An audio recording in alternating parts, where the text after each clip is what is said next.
The quality is so much better than I expected. It feels like something way more expensive. Honestly, it's kind of a steal. Show support to Nubian Narrator and cop some merch before it's sold out again. History didn't happen in neat little boxes. No countdown, no calendar pop-ups, just choices colliding with consequences. Dates make us comfortable. They shrink chaos into trivia. This series strips that away. No years, no timelines, no safety rails, just what happened and the ripple it left behind. This is 100 historical events, no dates. Let's see what you recognize, without being told when. Humans leave Africa and don't look back. Fire gets domesticated and changes everything. Language turns grunts into gods. Agriculture replaces wandering with waiting. The first cities rise out of mud and ego. Writing appears to trap memory on clay. Kings decide they're chosen by the sky. Laws get carved into stone so no one can pretend ignorance. Empires discover expansion feels addictive. Slavery becomes a system, not an accident. Bronze replaces bone and wood. Iron replaces bronze and raises the body count. Mythologies bloom to explain the chaos. Philosophy asks uncomfortable questions. Democracy is invented and immediately argued over. Republics rise with rules and rituals. An empire builds roads to everywhere and control. Another empire perfects bureaucracy. A carpenter sparks a global belief system. Persecution turns belief into identity. A religion spreads by sword and scripture. Libraries burn and knowledge evaporates. A plague humbles entire continents. Feudalism locks people into vertical lives. Cathedrals climb toward heaven on peasant backs. Universities begin arguing professionally. A printing press detonates ideas. The Bible gets rebranded in multiple versions. Empires sail west chasing spice and gold. Continents collide violently. Indigenous worlds are erased and renamed. The Atlantic slave trade industrializes cruelty. Sugar becomes the most violent luxury. Revolutions start whispering about equality. A colony tells an empire to relax. Heads roll in the name of liberty. Nations are born from paper and gunpowder. Factories turn time into money. Children become labor units. Cities choke on smoke and ambition.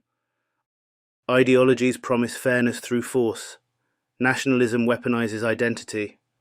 A world war proves technology hates restraint. Empires collapse under their own myths. Borders get redrawn by exhausted men.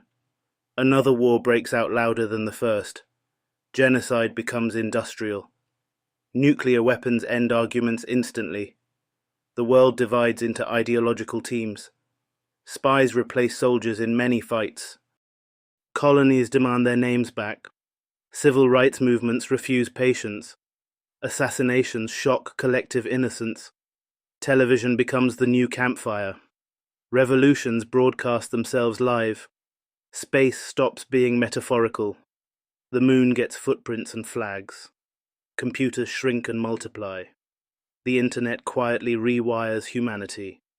A wall symbolizing division collapses. Globalization accelerates everything. Terror becomes theatrical. Surveillance normalizes itself. Wars are streamed in high definition. Financial systems crash on abstract math. Social media turns opinion into currency. Truth becomes negotiable. Protest returns to the streets.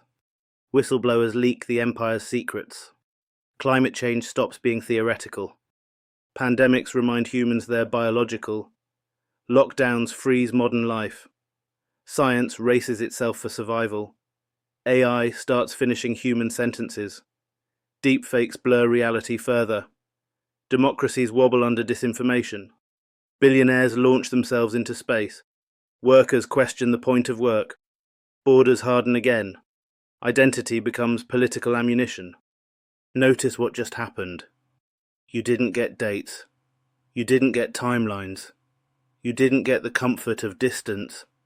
And yet, you understood almost all of it.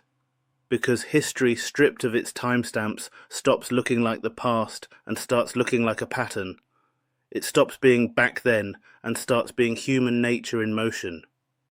Same impulses, same fears, same hungers, just better tools every time we repeat them.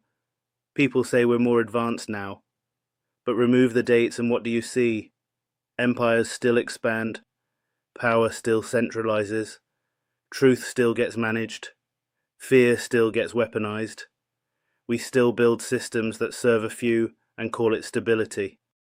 The technology changes, the language evolves, the costumes update, the psychology does not. When you see history with dates attached, your brain files it away as museum content. Ancient, irrelevant, finished. But when you remove the dates, something unsettling happens. You can't tell where the past ends and the present begins.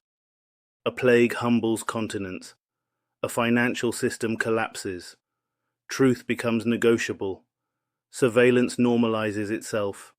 Protest returns to the streets. Billionaires escape the planet. Was that then? Or is that now? That confusion is the point. Because the lie we're taught is that history moves in a straight line, that we're progressing, that we're learning. But real history doesn't move forward like a parade. It spirals. It loops. It revisits the same questions under new branding. Who deserves power? Who counts as human? Who gets protected? Who gets erased? Who writes the narrative? Every generation thinks it's uniquely awake. Every empire believes it's the exception. Every collapse feels unthinkable right up until it isn't. And here's the uncomfortable part. You're not just a viewer of history. You're inside it. Right now, somewhere in the list you just heard, future generations will one day point and say, that was the moment things shifted. That was the moment people should have paid attention. That was the moment they didn't realize they were standing in it. They won't remember your year. They'll remember your behavior. They won't remember your timestamp. They'll remember your choices. History without dates forces one brutal question. If you didn't know when you were living, would you recognize what you were part of? Would you notice the rise of something dangerous? The slow erosion of something fragile? The quiet normalization of something unethical? Or would it all feel normal? Routine? Just the way things are? Because that's how it always feels while it's happening. Nobody in collapsing empires wakes up and says, today feels like the fall of civilization. They wake up, check their phones, go to work, and adapt. History doesn't announce itself. It accumulates. That's why removing the dates matters. It strips away the illusion of safety. It removes the comfort of distance. It forces you to see patterns instead of periods. And once you see patterns, you can't unsee them. You start recognizing cycles, power grabs, narrative shifts, manufactured outrage, strategic forgetting, convenient distractions. You start realizing that the most dangerous moments in history are not the explosive ones. They're the quiet ones. The moments where everyone shrugs and adjusts instead of resisting. The question isn't what happened in history. The question is, which pattern are we repeating right now? And which role are you playing in it? Because history is not something you study, it's something you participate in, whether consciously or not. And the people who shape it most effectively are rarely the loudest. They're the ones who understand the pattern before everyone else does. So if this episode did its job, you're not walking away with facts.